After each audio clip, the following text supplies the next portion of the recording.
It was her heart that spoke the loudest. When she was happy, when sad too, for that matter.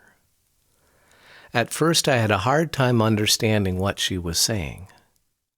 But soon enough, I opened up to the possibilities of her wisdom and simply let her thoughts enter my mind. It was she who found me, saved me at a time when I could feel myself sinking down into the dark. Looking up, the sunlight created a tunnel that burrowed into the deep, showing the pathway to the surface. But no matter how hard I swam, the further I sank.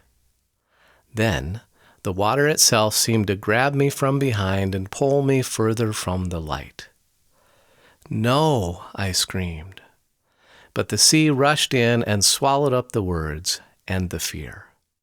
And I watched the baleen close in around me and cradle me. That was the first time her thoughts pushed into my mind. The first time I heard her. "Easy," she said. "You're safe now, here with me." The fear pulsed out of my heart and water evaporated from my lungs.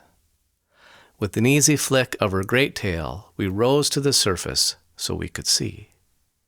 The horizon was orange with flame, the sky was gray with ash and smoke. The air smelled acrid. It made everything in me hurt. I cried. "Shh," she soothed. "You need more time." And so, she closed her baleen crib around me once again and sank back to the dark. I rested until the tears were gone and I could speak again. She waited without saying anything, and then we set out on our journey. Through her eyes we saw great depths, coral reefs, many kinds of fishes.